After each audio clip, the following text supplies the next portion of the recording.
In today's show, the Blazers' 2-week-long road trip continues with a pit stop in Portland, and we recap losses in Oklahoma City and back home against the Detroit Pistons. Welcome to Locked On Blazers. Let's get into it.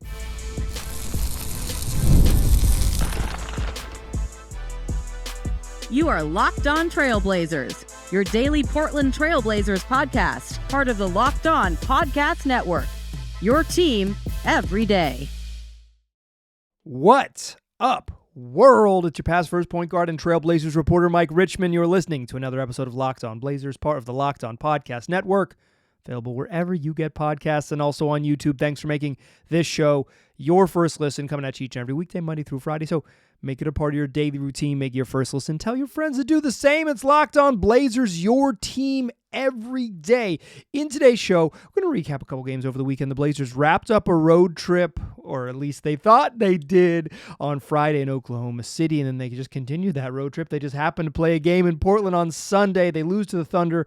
They lose to the Pistons. We'll talk about both of those games, kind of what went wrong. Both games were within the grasp in the fourth quarter. 7 bad minutes in Oklahoma City and just a couple missed opportunities late against the Pistons. We'll get into what happened in both of those games. And then I want to talk a little bit about building. I'm kind of obsessed with how the Blazers get from where they are to whatever's next. And in light of how the Pistons got from where they are to where they were to where they are now, I want to talk a little bit about Detroit. Plus, it was Bill Walton night in the Moda Center. We'll get into all of that. But let's do what we do, recapping a couple games over the weekend. First up, here's your fastest recap in the West for Friday's game in Oklahoma City. The Blazers were playing part of the Oklahoma City Thunder for sure. The Thunder coming into the game, they're freaking 51-11, but they're not playing their full complement of folks. No Shai Gilgeous-Alexander, no Isaiah Hartenstein, no Chet Holmgren, no J-Dub, Jalen Williams. You're just not quite getting everybody in this game. The Blazers are indeed playing, or excuse me, no Lou Dort as well. The Blazers are playing without Denny Avdia, who was hurt in this game, and didn't have Delano Banton either, who was out for this game as well. So they're shorthanded to an extent. And obviously the Blazers are still playing without DeAndre Ayton and Matisse Thybulle and Rob Williams, but they're not like resting starters on a championship level team type of thing. The Blazers are playing kind of who they've had available mostly recently against an OKC team that's like really sitting some dudes.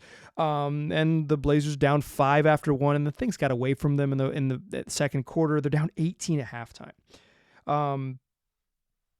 45-63. It looks like this one's over. Very weird Anfernee Simons game in this one. He scored 12 points, including like 10 straight in the second quarter. It was like, oh, he's gonna have he's getting a little streaky, but he had 14 in the game. It's like he had 13 of his 14 in the second quarter.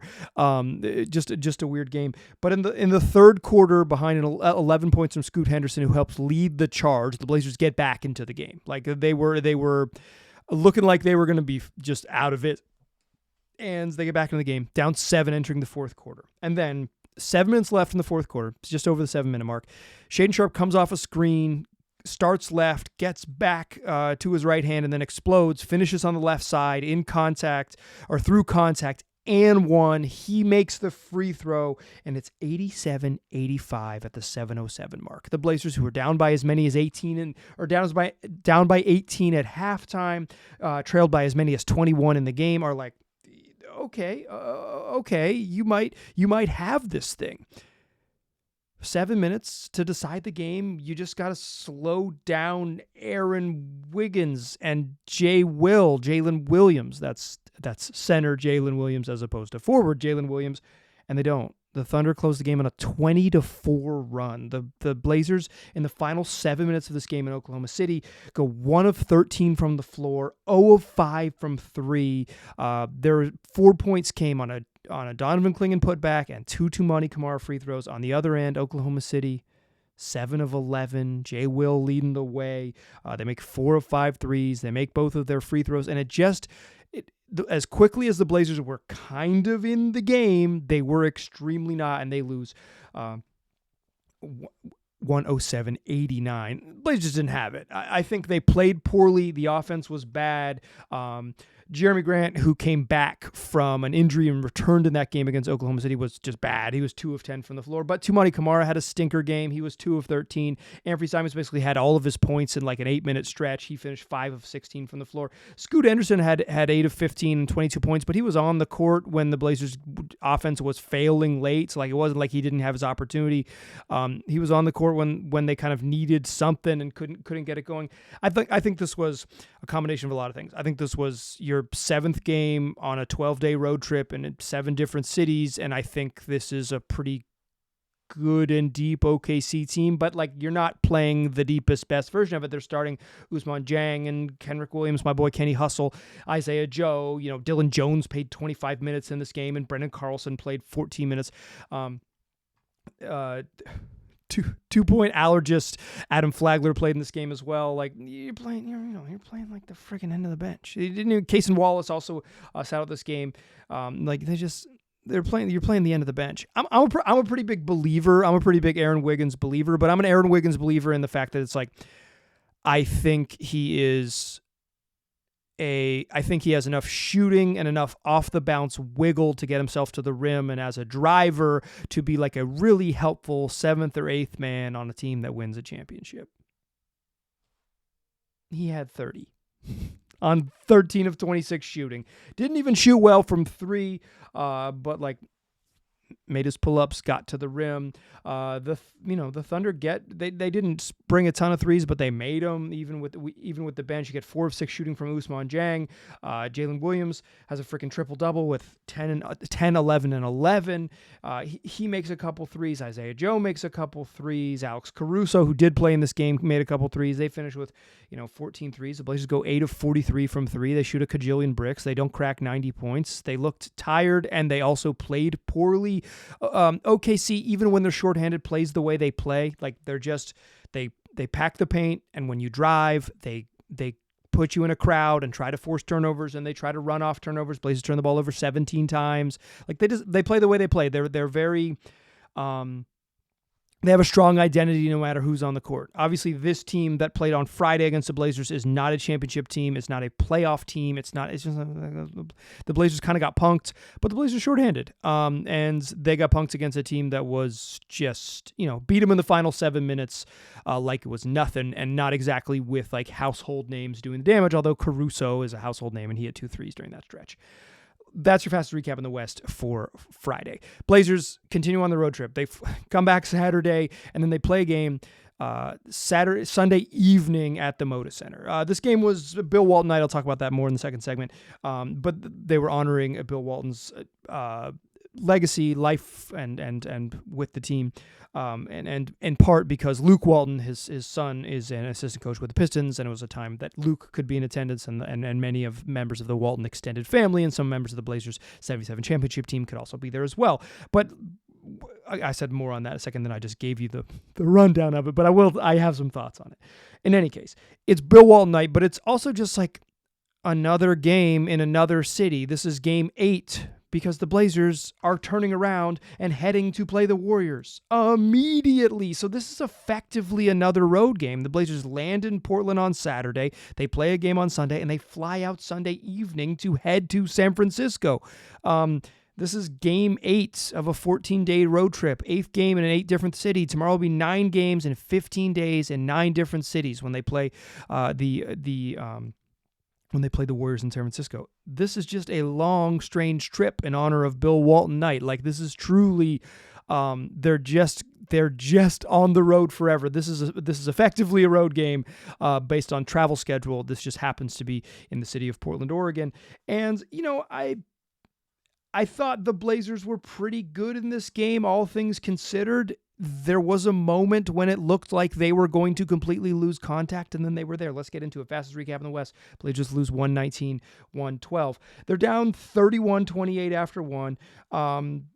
Jeremy Grant has hits 3 threes in that first quarter. He was so freaking bad on Friday. Just to see him make his first 3 shots from deep. He didn't make a 2 in the game. He finished 6 of 12 from the floor, 6 of 11 from 3, 0 of 1 inside the arc. But he did get to the free throw line 7 times. This was a good Jeremy Grant game. And quite frankly, he's had so many true stinkers. To see him make 3-pointers and get to the foul line was an important, just like, hey, Jeremy Grant can be a positive offensive player. Would you look at that?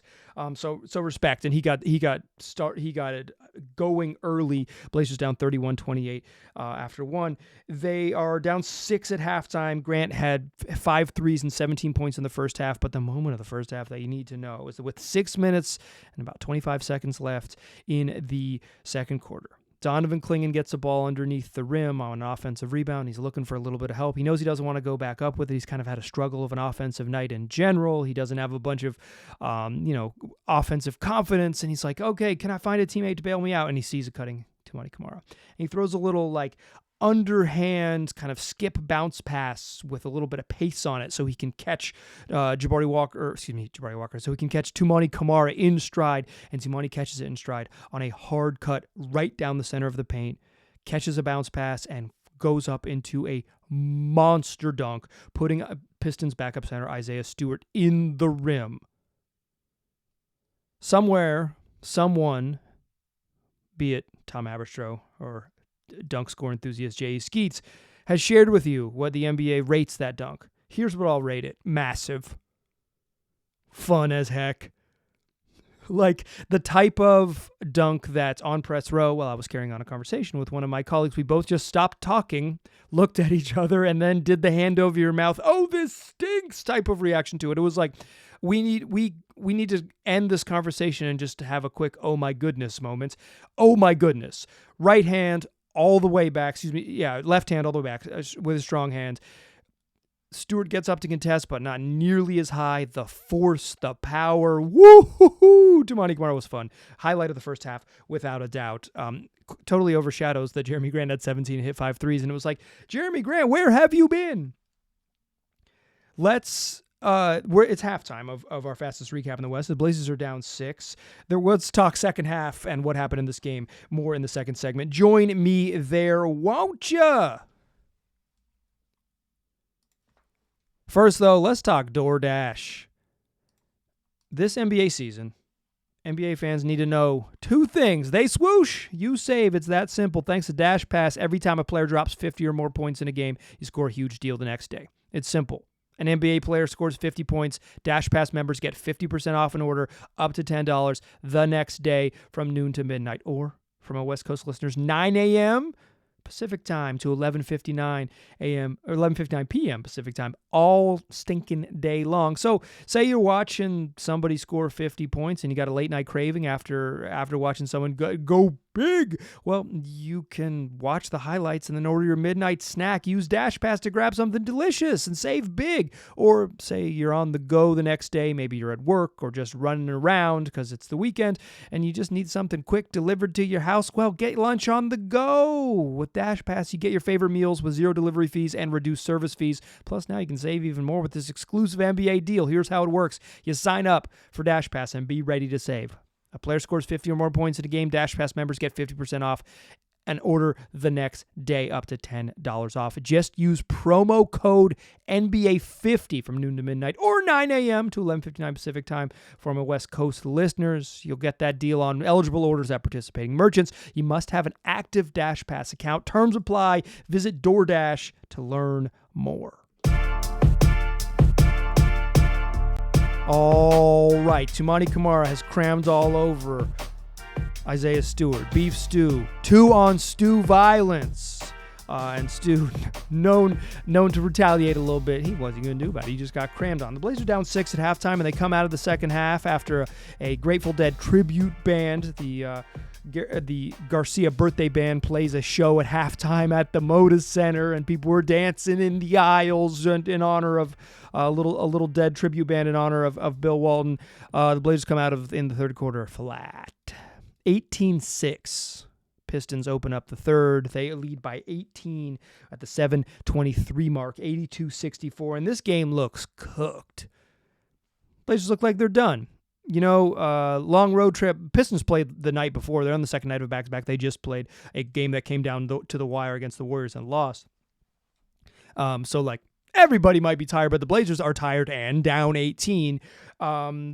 but they make a push, and they make a push behind a late flurry from Anfernee Simons. He has 15 in the third quarter to kind of get this thing going, right? Like I thought Ant kind of started a little bit slow, but not like he wasn't crazy. He was just kind of like not very good, and like he was not notable, I should say, in the first half. Then he gets going, and he gets going mostly just doing what he does, getting to his right hand, using, with his series of sort of floaters and push shots and banks, a lot of twos in this one, a couple threes in the flurry, but mostly he's like getting inside and taking those sort of floater range push shots that you've seen Anfernee Simons throw up so many times. 15 in the third quarter, and they're hanging around, down 11 entering the fourth, and the Blazers get the stadium's got juice in it. Stadium's full. It was a loud crowd.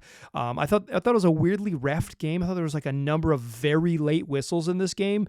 They weren't always incorrect foul calls or incorrect calls, but they were like dramatically late on multiple occasions. Seems like there's just a lot of like delayed whistles in this game. A delayed whistle is great for dramatic effect. It added to the juice in the arena because people were mad at the refs. It gave a little texture to a crowd that wanted to get excited, and they did. Blazers make a charge, but for a long time, midway through the fourth quarter, they're just kind of hanging around.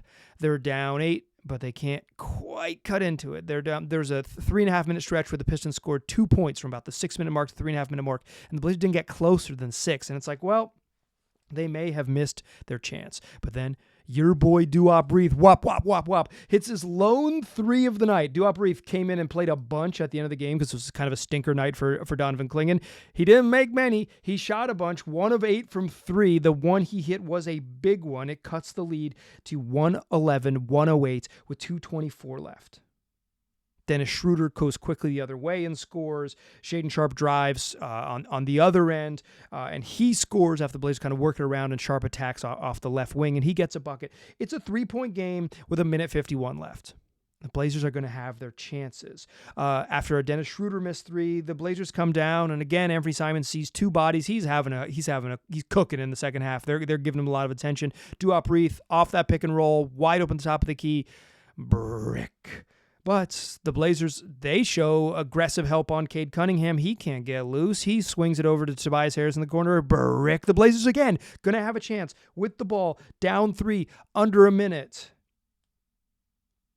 They just can't make them. Toumani Camara misses a 3 in the corner on what was a legitimately good look. The Blazers chase down the offensive rebound. A little bit of a rushed look, but an absolutely makeable one from Shaedon Sharpe from the opposite corner, a right corner, and then a left corner 3. He misses. Pistons get the ball back. Clock ticking under 40 seconds.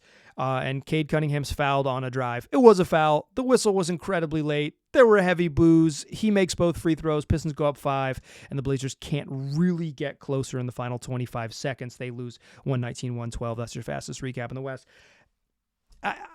Real quick on these games, the Blazers were about 9 minutes away from winning either of these games. 9 minutes is a lot. I'm being a little generous with the OKC game when I say that. Like, they just stunk in the final 7 minutes. They looked bad and at the end of that game.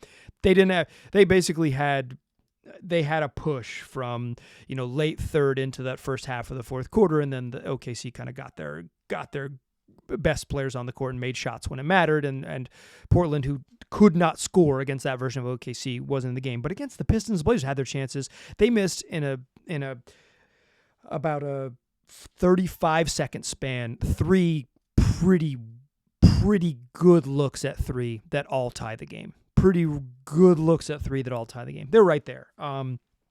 Simons led the way in the end with 34. He had 24 in the second half, 15 in the third, and then 9 more in the fourth.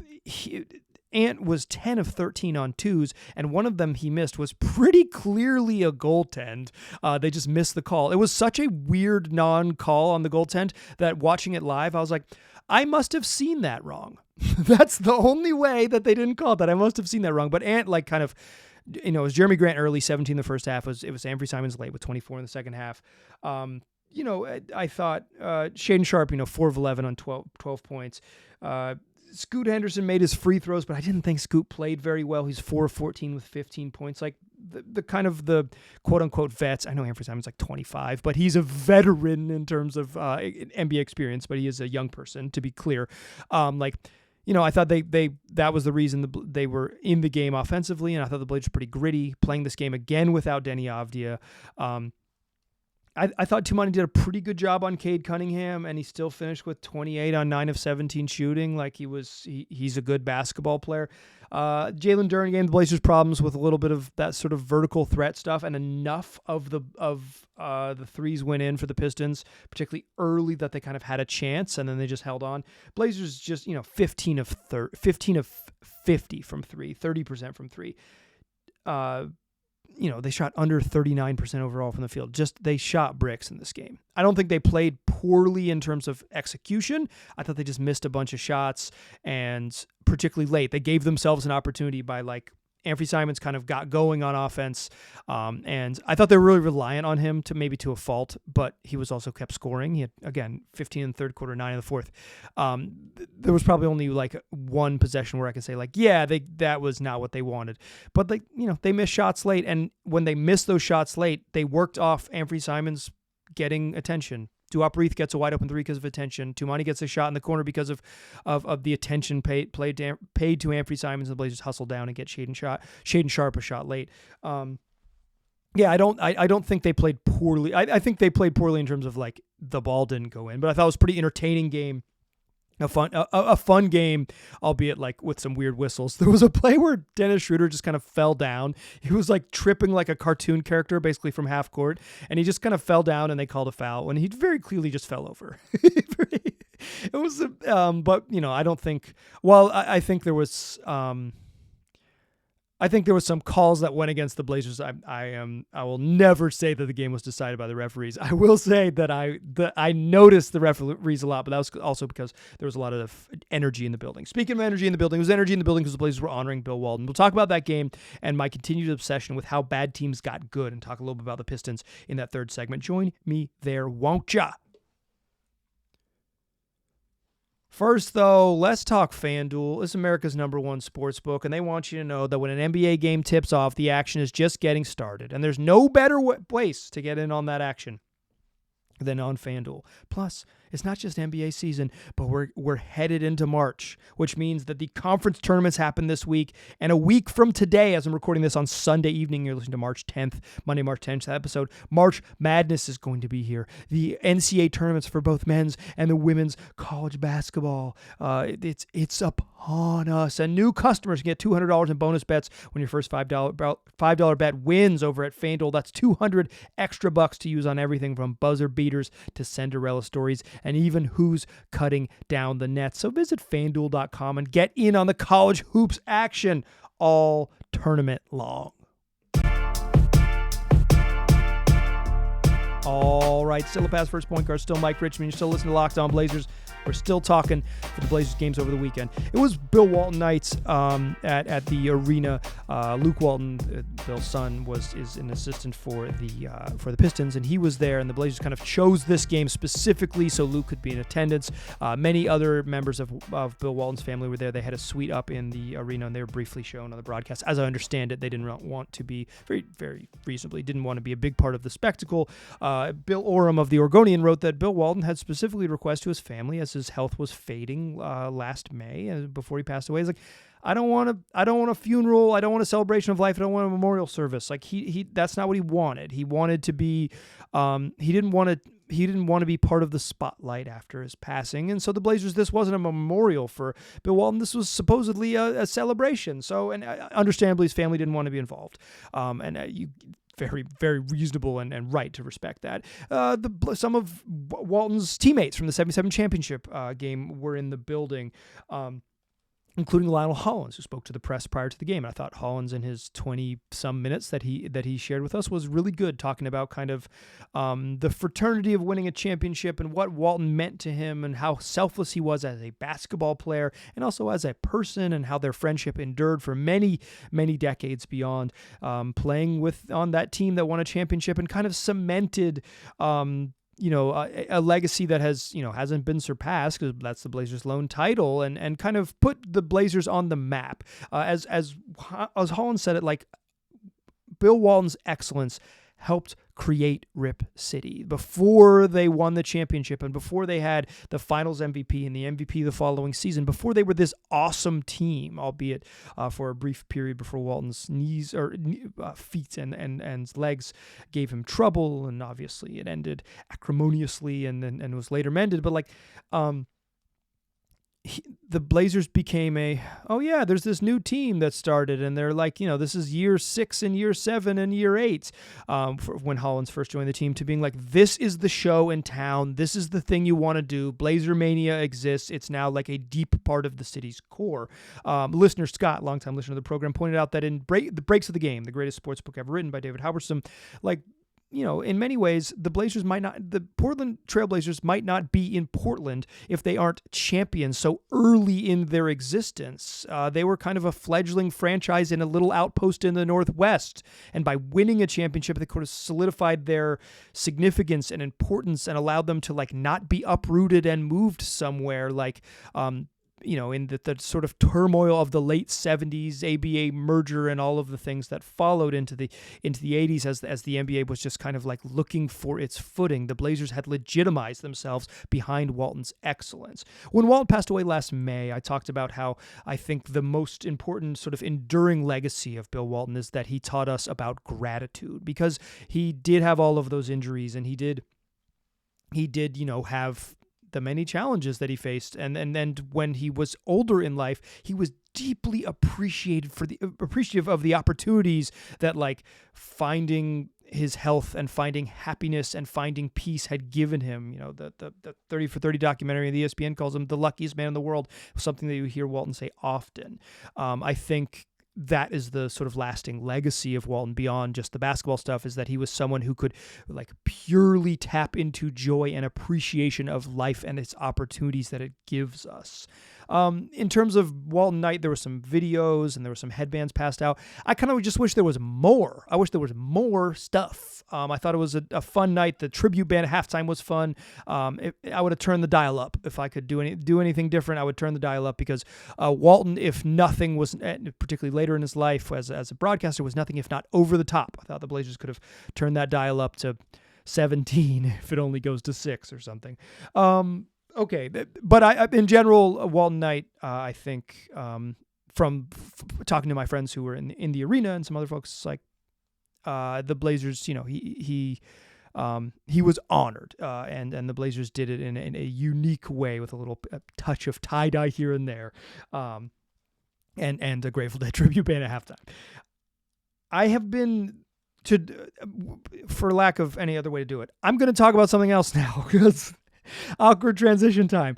I am obsessed with, when I'm thinking about this team, I think about the Blazers all the time, right? This is just, I'm back, by the way. I'm back in my house 5 days a week this week, where I'm making it happen. I've got an interview lined up. I've got another interview that is crumbling, because this specific interview has been crumbling for weeks, but I'm going to eventually track it down. But I'm back. I'm going to have some folks on the show. It's going to be, where I'm making it happen, okay? Where I'm happy to be here. But during all of this time that I put into thinking about the Trailblazers, making 5 of these a week, I am obsessed with thinking about how teams went from bad to good, because I think that's the sort of challenge that I see with the Blazers. How do they go from bad to good?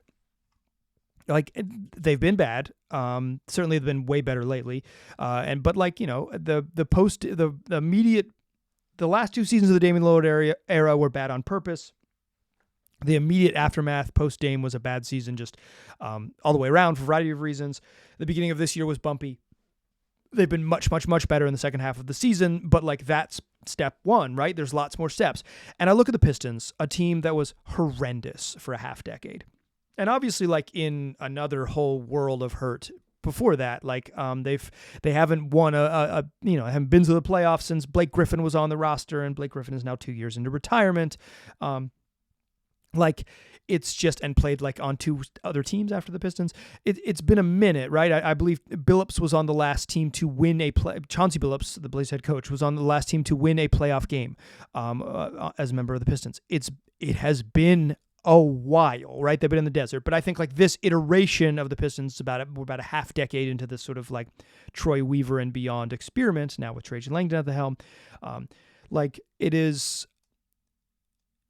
they were really bad, one of the worst teams in the league for several seasons in a row, including last year, where they set the record for longest losing streak in NBA history. They had the worst record in the league, and they were rewarded with all of that suffering with the 5th pick in the draft, as far as you can fall with the worst record in the league. The lottery unkind to them.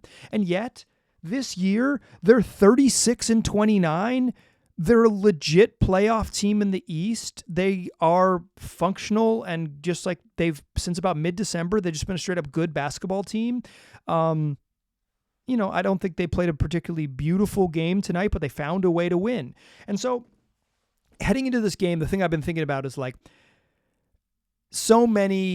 I think a lot of folks have this concern that losing and tanking will like poison the well, right? They will guys will develop bad habits, and they'll develop this sort of like, they will be poisoned by the culture of losing and then unable to rebound or get out of it. And some of the worries of the Blazers, if they were continue down the path they were for all of last season and the first half of this season, is like that you get too far away from good basketball, competitive basketball, and you have the stink of losing and the stink of bad culture on you, and it takes time to shake it off, and maybe players can't overcome it. Except the Pistons have largely the same team last year. Here's what they did: they added shooting. They added shooting in the form of Tim Hardaway Jr., who I don't even know if he's a particularly good shooter. I know that he is theoretically a good shooter. He's shot under 36% each of the last 2 years. He is someone who shoots for sure, but like Malik Beasley, who's at least during a recent stretch is having a monster shooting season. He's at over 42%. Tobias Harris is totally functional shooter. It's like they added like functional complementary shooting. Shout out to my dude Tech9 Simone Fontecchio. Like they added some functional shooting, and Cade Cunningham took a step from being like pretty good player on an awful team to being like an all-star on a team that's going to make the playoffs. And they changed coaches. They don't have the stink of losing on them anymore because they are just a little more functional. They've got a smarter, functional roster. Their young players have taken a step forward, and they've made the stride even without having Jaden Ivey, who's been out for extended period of time with a broken leg. Their young guys got a little bit better. They added vets that add the complementary skills that are necessary. The idea of having like that on young teams that having veterans is like poison is just like, it's just like a dumb thing. I've said this a bunch talking about this team. It's the type of vets you have. Do they need the ball in their hands? Do they need to shoot a lot? Are they the complementary? Are they the Tim Hardaway Jr., Malik Beasley, like spacer types who understand their role? And Tobias Harris, they get him shots, and he gets a little bit of like, hey, I can create my own offense type of nights.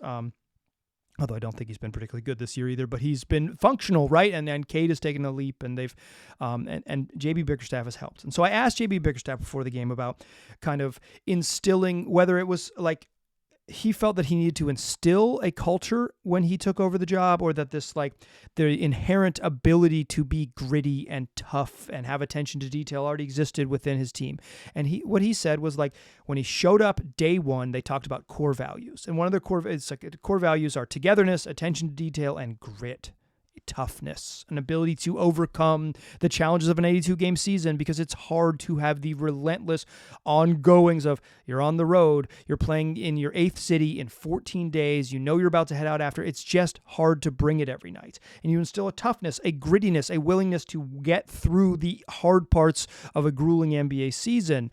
A togetherness and that attention to detail. And so, he said that day one, these are the core values, and they talk about it with the team, and the guys talk about it because it's who they want to be. It's an identity that he said, this is who we want to be. But having that, talking about an identity and instilling it are two different things. I think the skill of JB Bickerstaff is that guys can buy into it, and that they believe the message, and he can implement that message. And I think he's a pretty darn good coach, particularly for taking a team like the Pistons from bad to darn decent, right? Like I think that's probably his elite skill as a coach is the first few steps of a team getting better. Whether he can coach a team to win a championship, that's probably a different flavor of coach, right? There's a lot of different types of ways to do this. Although if Bickerstaff does end up winning a championship, he will, by virtue of doing it, prove that he is that type of coach. I think that's kind of how it works. You become an all-time great by doing all-time great stuff. In any case, I asked, if that was something that he noticed in his team or something that he had to sort of engender, something that he had to offer to them. And Bickerstaff said in no uncertain terms, it was already within his guys. So all he had to do was make sure that it was on top of mind and they had the character to execute it. And this is what I kind of think. If the Blazers are going to go from what they are now, which is like a decidedly decent, mediocre team, to a team that is, and obviously it's hard to do this in the Western Conference and the East, they need more shooting. They need the functional structure that can make life easier on the parts they already have. Easier on Tumani, easier on Denny, easier on Scoot, easier on Shaedon Sharpe, easier on Anfernee Simons, assuming that he's around for forever because that's how this team operates. Easier, right? Easier on Donovan Clingan, easier. They just need to add more shooting, more functional shooting. They probably could use some better passers as well too. But add veterans, or young veterans, it doesn't matter. Add players that offer functional structure and necessary skills to make life easier. And then once things are more functional, you could probably shake off some of the bad habit stuff. And I think the Blazers are doing that now because they've kind of found the way they want to play. I think the Blazers play pretty darn hard against the Pistons. You instill a certain type of way you want to play. You can tap into that, and you add a more functional, Jimmies and Joes as opposed to X's and O's. You add more functional NBA skill sets around it. You can get out of the mud in a hurry. The Pistons did it in a hurry too. Are they going to win a playoff series in the East? Probably not. But they have taken a massive step forward. They have more wins this season than they had the last 2 seasons combined. You can get out of there quickly, but it takes structure, and it probably takes the right type of voice the Pistons changed coaches and they took off. The Cavs changed coaches from fire JB Bickerstaff. They took off too, right? It is an inexact science, but it is a true art, and I think that's the step forward. I think there are a lot of different ways to go from not good to good, and the Pistons are another, to me, fascinating example of how to do it. And some of that was they lost a lot. They ended up with the number 1 pick at one point. They ended up with a lot of picks that weren't the number 1 pick, but Asar Thompson's going to help. Jalen Duren's going to help. Beef Stew to some extent is going to help. Jaden Ivey, when he's healthy, is going to help. You add the other parts around it, and the big prize, that number 1 overall pick, Cade Cunningham, is the all-star that's pushing them forward, that top-end talent to get you out of the mix. It is typically what teams need. It is often a star-driven league, or you have to have immense depth. And immense depth obviously takes more work because you need more players. But stars individually, maybe a little harder to come by. That is going to do it for today's program. 5 more the rest of the week. It's what we do wherever you get podcasts, also on YouTube. I appreciate you listening. I'll talk to you soon.